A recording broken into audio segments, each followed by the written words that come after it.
Olá, nosso assunto do trabalho é sobre sistema de resfriamento hidráulico para painéis solares. Docente, professora Pâmela. Discentes, Larissa Lago, Lucas Eduardo, Caio Rodrigues, Pablo Mota, Anderson Barros. Como introdução, irei apontar os avanços tecnológicos relacionados à nossa energia, e um deles é a energia solar, que tem destacado como uma das soluções mais promissoras para a geração de energia limpa, sem emissão de gases poluentes e vem da fonte infinita do calor. Porém, esse tipo de energia sustentável, ele enfrenta um problema, que é o próprio calor que ele absorve. Esse calor absorvido excessivamente pode criar um superaquecimento nas placas, onde pode afetar o desempenho delas ao caso da eficiência energética. O aumento de temperatura pode ocasionar perda de eficiência energética em até 0,5%, quando está acima de 25 graus, ou seja, cada grau que aumenta vai ser a maior perda da eficiência energética. Um exemplo dado pelo estudo. O coeficiente de menos 0,34% graus indica que para cada grau acima de 25 graus há uma redução de 0,34 na potência do painel, ou seja, vai ter uma diminuição na produção de energia desse painel solar. E essa situação piora em determinados ambientes que têm um índice solar muito alto, como os desertos, áreas de deserto, fazendo com que a perca seja da eficiência da produção de energia seja aumentada. E esse problema, além de comprometer a geração de energia, pode ocasionar mais problemas futuramente, que é o desgaste rapidamente dos componentes, precisando de mais manutenção e reduzindo a vida útil deles. Para mitigar ou eliminar os efeitos negativos do superaquecimento, há várias diversas formas de resolver. Uma delas que vamos utilizar é o resfriamento através de um sistema de hidráulico de água, de fluido de água. Para a utilização desse sistema, iremos implementar dois princípios: o princípio de Pascal e o princípio de Steve. O princípio de Pascal, que descreve a transmissão uniforme da pressão em um fluido compreensível, e o princípio de Steve, que analisa a variação da pressão em função da profundidade, contribuindo para a criação de fluxos naturais. Pelo princípio de Pascal, para ter uma distribuição eficaz de calor por meio do sistema hidráulico, e pelo princípio de Steve, para avaliar a variação da pressão em função da profundidade. Falando um pouco do objetivo, o presente trabalho propõe um sistema de resfriamento hidráulico para painéis solares residenciais e de pequeno porte, utilizando um sistema fechado de água. Ou seja, vai haver um sistema de resfriamento hidráulico com uso de água, bomba e canos, e um reservatório de água para manter a água circulando dentro do sistema de instalação dos painéis solares. Desempenho e calor. Painéis solares absorvem 80% da radiação solar, mas convertem apenas 12 a 18% em eletricidade.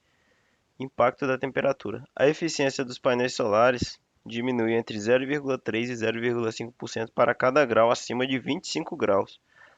Aquecimento excessivo. Regiões tropicais e de alta radiação sofrem perdas acentuadas, ou seja, em regiões onde tem mais iluminação solar e uma temperatura mais elevada, os painéis solares, a partir de 25 graus, eles começam a perder a sua eficiência, sustentabilidade e eficiência energética. E com o nosso projeto, vai haver uma redução de impacto ambiental, economia de energia e recursos hídricos e maior vida útil dos painéis solares, assim como uma melhoria na eficiência. Com isso, a gente consegue reduzir a temperatura do ambiente, consequentemente, reduzir a temperatura do painel solar, tornar ele muito mais eficiente em relação à sua produção de energia e ainda aumentar a vida do painel solar, já que ele não vai sofrer tanto uma variação de temperatura e, consequentemente, um desgaste.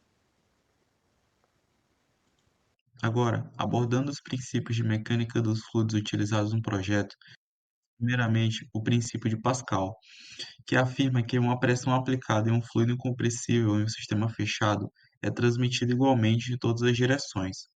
Explicando de outra forma, se uma força é aplicada sobre um fluido dentro de um recipiente fechado, esta força é distribuída em todas as partes do fluido e contra as paredes do recipiente. No sistema de resfriamento proposto, a pressão constante da água permite que o fluido circule uniformemente sobre os painéis solares, distribuindo assim a remoção de calor ao longo de toda a superfície, além de evitar a formação de bolhas de ar. Princípio de Stevens, também conhecido como Lei Fundamental da Hidrostática, descreve que a variação da pressão de um fluido em equilíbrio depende apenas da profundidade, da densidade do fluido e da aceleração da gravidade. Em sistemas de resfriamento hidráulico para painéis solares, o desnível entre o tanque de água e os painéis cria uma pressão adicional que impulsiona o fluxo natural, minimizando o uso de energia externa para o bombeamento. Agora nós iremos falar sobre a criação do sistema. O sistema será composto por uma tubulação de PVC para o transporte da água, um tanque de armazenamento que pode ser uma cisterna ou uma caixa d'água, com capacidade adequada para atender tanto ao consumo da casa quanto ao resfriamento do sistema, uma bomba de 2,5 watts e uma válvula de controle. Né? Esses seriam os componentes desse sistema de resfriamento. O funcionamento do sistema se daria pela estrutura do resfriamento, que é composta por tubos finos e ramificados que circulam sobre os painéis, distribuindo a água de maneira uniforme. O sistema é projetado para funcionar com uma bomba de pressão natural, otimizando o fluxo e usando bombas de água de baixa potência.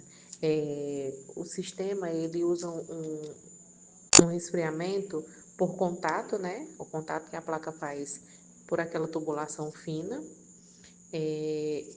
Não há perca de água, né? A água ela vai estar circulando todo o tempo dentro do sistema. Para avaliarmos a eficiência do sistema, vamos analisar 3 painéis solares de 100 watts pico, 5 horas de produção diária de uso do sistema e uma eficiência de 8%. Sem o resfriamento, nós teríamos 300 watts pico vezes 5 horas, que nos daria 1.500 watts por hora, ou seja, 1,5 kW dia. E para encontrarmos o consumo mensal, multiplicamos 1,5 vezes 30, que nos daria 45 kW mês. Já com o resfriamento e o aumento de eficiência de 8%, 1,5 seria multiplicado por 1,8, que nos daria 1,62 kWh dia. E multiplicando por 30 dias, nos daria 48,6 kWh mês. A potência da bomba escolhida é de 2,5 watts. E com um tempo de operação de 5 horas por dia, nos daria 12,5 watts-hora, ou 0,125 kWh. E o nosso consumo mensal de bomba seria 0,375 kWh mês. Agora que temos o consumo da bomba, o resultado do sistema com resfriamento e sem resfriamento, podemos calcular a energia do sistema. Para encontrar a energia líquida do sistema, vamos usar o resultado do sistema com resfriamento menos o consumo mensal da bomba, que nos daria 48,225 kWh mês. Com isso, podemos calcular o ganho do sistema, que seria 48,225 menos 45, que é o valor do sistema sem o resfriamento, que nos daria um saldo positivo de 3,225 kWh mês. Com isso, podemos analisar o aumento percentual da eficiência de 3,225 dividido para 45 vezes 100, que nos daria uma eficiência real de 7,2. Como resultado, obtivemos um aumento de eficiência real de 7,2 na produção de energia, sem a adição de painéis solares, um ganho líquido de 3,225 kWh mês, com uma bomba de baixo consumo. Então, o trabalho confirmou a teoria de que, se tiver água passando nos painéis nos horários mais quentes do dia, vai ser possível resfriar e fazer com que o painel gere mais energia. Portanto, o artigo aborda uma eficiência energética, pois o sistema é fechado e não teria perda de água, assim como uma eficiência operacional do sistema, pois a gente estaria aumentando a vida útil do painel, aumentando a produção de energia sem gastos adicionais.